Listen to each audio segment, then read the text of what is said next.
Hello, hello, hello. This is Gresh from the I Am CEO podcast, and I have a very special guest on the show today.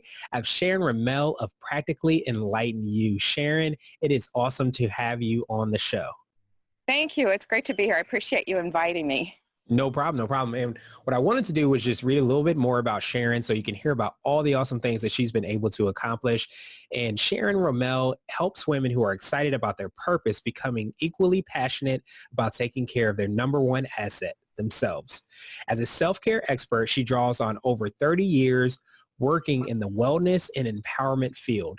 Sharon's experience includes being a certified coach, a registered yoga teacher, a certified aromatherapist, and a licensed massage therapist. In addition to working with individuals, teaching classes, and leading retreats, Sharon has been interviewed as an expert in national and local media, including Natural Health Magazine and on Mindfulness Mode podcasts. Her articles appear in her blog, Align and Thrive, as well as in publications such as Massage and Body Work. Sharon, are you ready to speak to the I Am CEO community? I am. Thank you, Gresham. Awesome. Well, what I wanted to do was ask you a little bit more about your CEO story and hear exactly what led you to start your business. Great. So I started in social work. I have a degree and did that for about 10 years. And I realized I wanted to do something more holistic. And so this was back in the late 80s. And so I sat down and I decided I was going to be a holistic health practitioner. But I couldn't find a program to train me with that. I couldn't find a job with that. So I decided to create it myself. So I became a licensed massage therapist. Then I added those other things. I added yoga and then aromatherapy and coaching and leading retreats. And so I'm one of those people, I didn't set out to be a CEO or to own my business, which I know some people do. They're really excited about that. For me, it was more, I want to do this thing and I can't find somebody to hire me that's going to do this thing. So I'm just going to create it myself. And it's been I mean, if I had planned it to do that, I would have known that it was a good thing for me, but I didn't even know that it was going to be so great. Yeah, that makes sense. It's funny how life and the universe kind of sets you on the right path, whether you want to or not. And sometimes when you're looking for something and you can't find it, in true entrepreneurial firm, you just decide that, hey, I'm going to create it. Yes. Way too. So I wanted to drill down a little bit deeper and get an idea of exactly like how do you help serve your clients? What are the products and services that you have? Okay, great. So I see people remotely for coaching, and those are the women that you were talking about in the bio, women who know that they want to do something, they know that there's a purpose, but either they're not sure what it is, so they need some clarity, they feel stuck. Sometimes they feel overwhelmed. Sometimes they've started their dream business or their ideal job, but the dream isn't quite lining up with reality. Mm-hmm. So they're saying, well, this isn't quite what I signed up for, and maybe this isn't really what I want to do, or I need to do it in a different way. So really the two main things I help people with in terms of the coaching is purpose and self-care. And then I also teach yoga, and that I call purposeful yoga. So I do the same thing with the yoga, and rather than having people serve a form like you're supposed to look this certain way, do this many poses in this order, it's more about what's my intention as a student and what do I want to get out of yoga.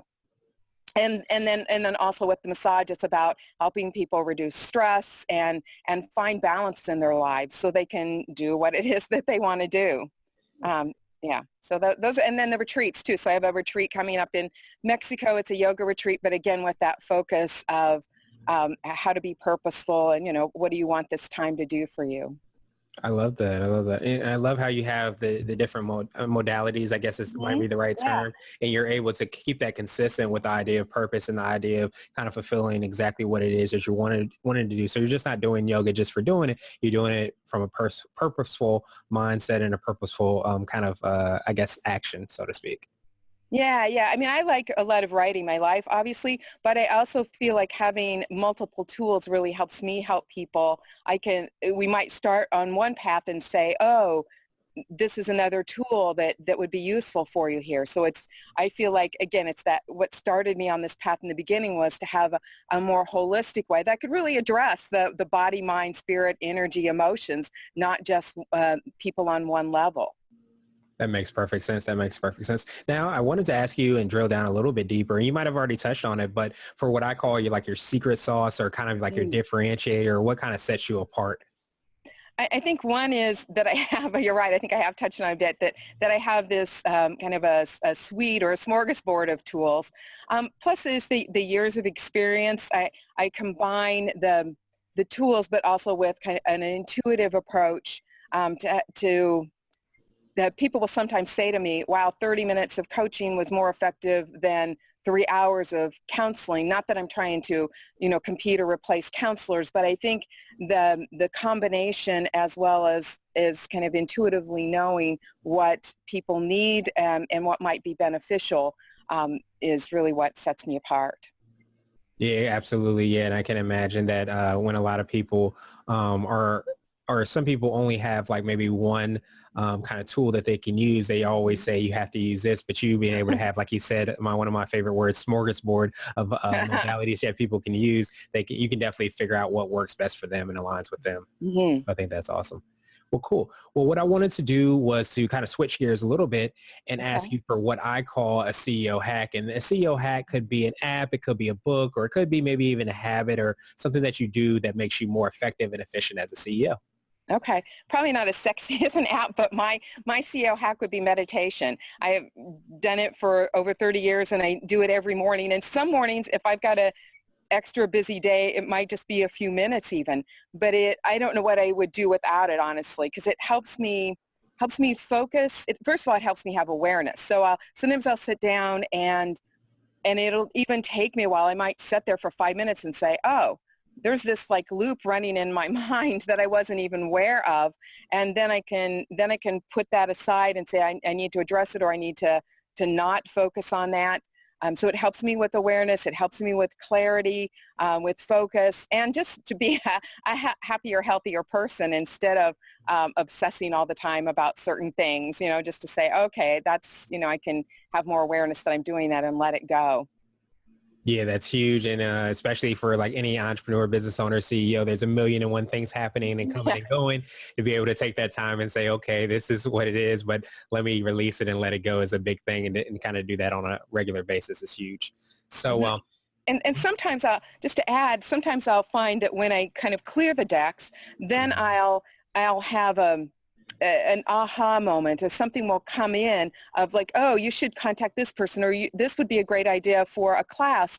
Whereas when that busyness is going on in my mind, then I don't have access to that. mhm. So it helps in that way too. So I mean, it has a direct impact on my business. Yeah, and I love that the idea of clearing the decks because sometimes, and I kind of feel like, I'm no doctor or anything, but I feel like there's a certain limit to the amount of things you can kind of hold on to. So when you're able to clear Mm. the deck, like you said, sometimes it opens up other opportunities or maybe insights or answers to problems that we have that we didn't even know we had the answers to. Yes. Yeah, absolutely. Yeah. Well, cool. So now I wanted to ask you for what I call a CEO nugget. And a CEO nugget is a word of wisdom or a piece of advice you might have for entrepreneurs and business owners. So it kind of, I guess, segues a little bit from what I was just saying. If there's something that keeps getting your attention, it's almost like something's knocking at your door and it won't let you alone, pay attention to it. So it's easy sometimes when we're busy, whether that's, I've had people say before, oh, I feel like I'm done with this part of my work, or maybe even completely done with this occupation, but they're afraid to let it go. But just that thought keeps coming to them. Or it could be, hey, I should offer this new service.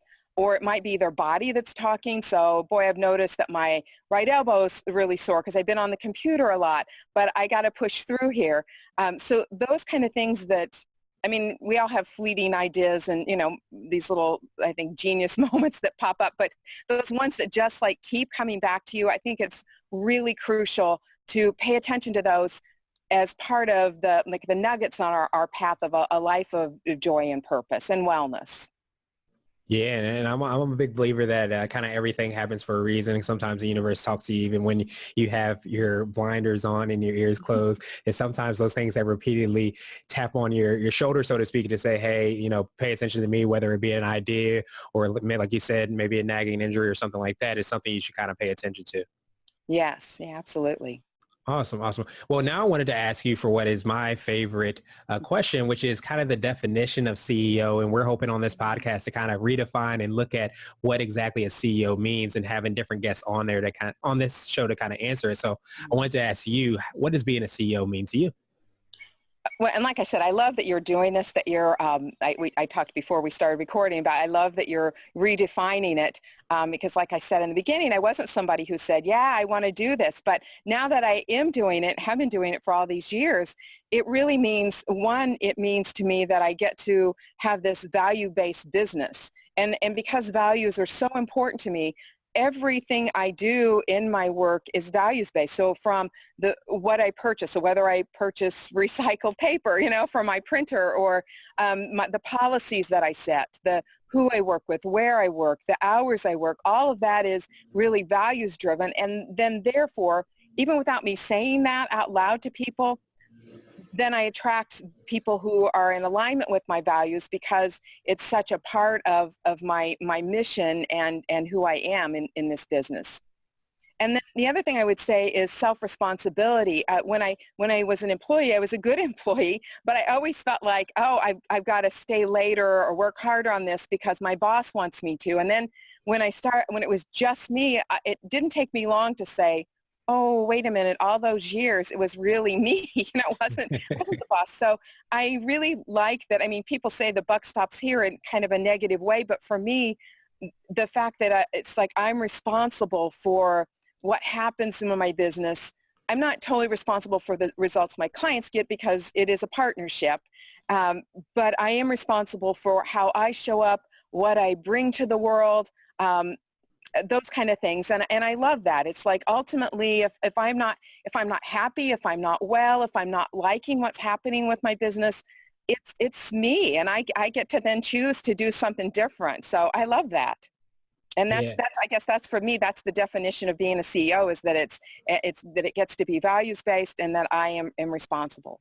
Yeah, I love that definition and kind of what it hits on as far as like the values, but also the self-responsibility, like you said, and having more control over kind of like your outlook on things or how things are going. You don't control everything, but you do have a greater control to some degree. So I think that's a phenomenal definition. And Sharon, I truly appreciate you for taking some time out of your schedule. What I wanted to do is kind of pass you the mic, so to speak, just to see if there's anything additional you want to let our readers and our listeners know, and then how best people can get a hold of you.